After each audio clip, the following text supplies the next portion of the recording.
Most men tend to stay loyal to friendships that don't deserve it anymore. And I can speak on this with authority because I did it for decades myself. But here's the brutal truth about that: loyalty isn't always a two-way street. And sometimes you're holding on to something, it's already gone. Now, a lot of you don't know this, but yesterday was my birthday. I know. Thank you, thank you. I'm getting old. But it got me to thinking about real friends versus fake friends, and how many real friends do I actually have left. And I can honestly say, not many. And that's okay with me, you know. I've come to the conclusion a long time ago that I'd rather have zero friends than 100 fake ones. It's just because I've learned so many hard lessons when it comes to friendship over the years, you know. Here's a few of the insights that I learned about friendship and fake friendships, you know. And I'm going to share them with you guys so maybe you guys can learn some of them the easy way and not have to go through some of the BS that I went through.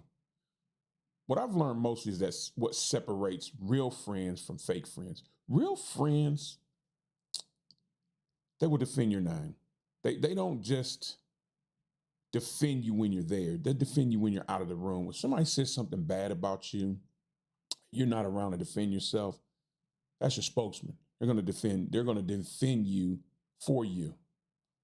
Um, I've seen a lot of people and their friend would be in the room and somebody would say something bad about them, but their friend never spoke up. That made me question that friendship, how much you really cared about that person, so to speak. Because first off, you should have said something. Secondly, why did this person feel so comfortable saying something bad about your friend in front of you? Maybe they sensed something. I don't know. But a true friend will always have your back. They'll always defend you. They don't just talk good in your face. They're the genuine deal.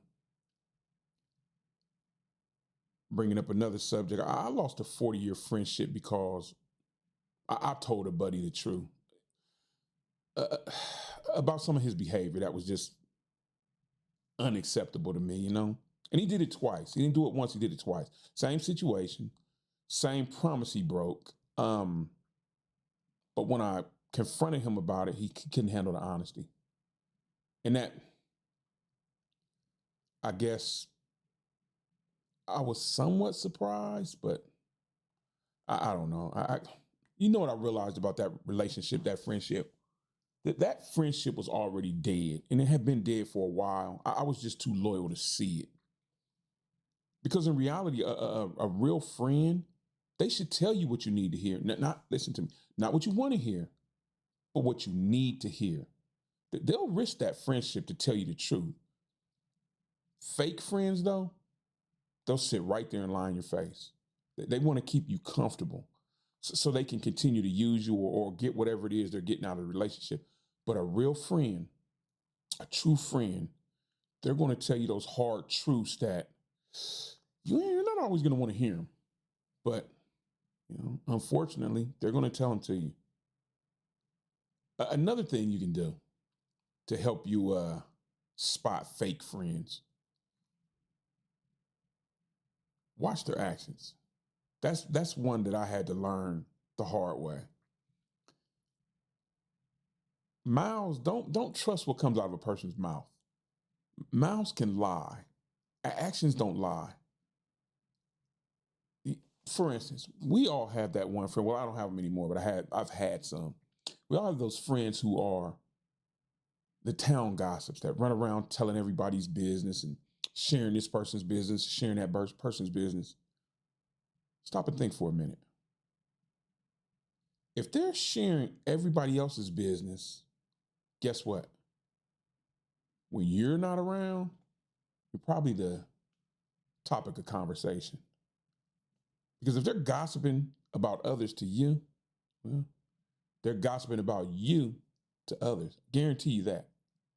Just keep that little tidbit in your mind. Here's another test you can do. Fake friends, they only contact you when they need something.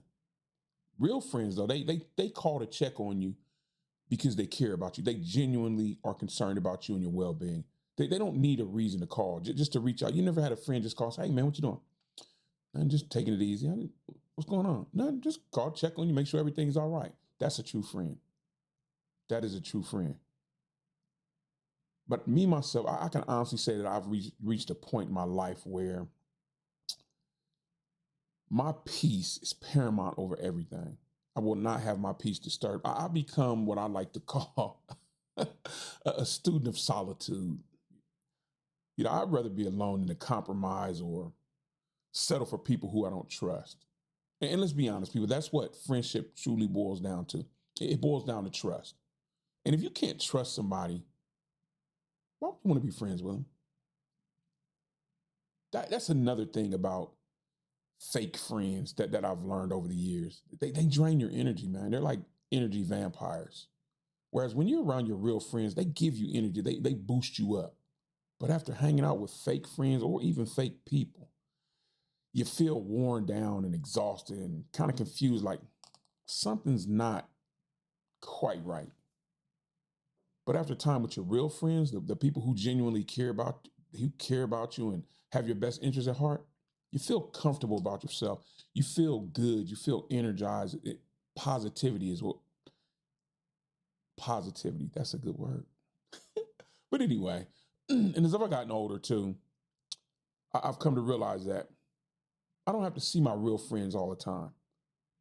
It used to be we got together a lot, but as we got older, life starts happening and you don't get to see each other as much. I have buddies who I see maybe, oh geez, once every couple years, maybe. But I can say this: when we do get together, it's like we never left, like we were never apart. Like there was never a span of time where we weren't together or in contact. That bond that we have that continues to get stronger, it just doesn't fade. And that's built up over years of trust and caring and knowing that I have their back and they have my back. There's a couple more things I want to leave you guys with, then I'm gonna get out of here. I'm not gonna sit up here and rant and rave like I usually do, unless you want me to. Three, real friends will always have your back, man. No matter what. Real friend will always have your back, unless you do something illegal. Nobody's going to jail for you. And a real friend, man, will always tell you the truth, even if it hurts, even if it's hard, even if it's hard for them to tell you, even if it's hard for you to hear. They're going to tell you the truth. And a real friend, last but not least, will never betray that trust. You and that relationship are too important to that person to ever do that. And they would never do that. And just know too, though, it's okay to cut people off. Oh, I cut a lot of people off. Lack of loyalty. If someone betrays my trust, or if I have set boundaries in the friendship and you cross those boundaries, I will cut you off. I am going to protect my peace at all costs, and you should do the same. Because sometimes the very friendship that you're fighting to save or hold on to actually died a long time ago. You were just way too loyal to bury it. Don't make that mistake. Know when it's time to let go and just move on. And if you have any thoughts or comments on this subject, this was something that bugged me. I just wanted to come on here real quick and get on. Drop them down in the comments. Let's talk about them. What are some of your experiences with fake friends or real friends? Thoughts, comments, suggestions, whatever. Drop them down. Let's talk about it. Hey, and as always, take care of yourself and each other. Treat each other good. I'm Unc. I'll see you guys in the next one.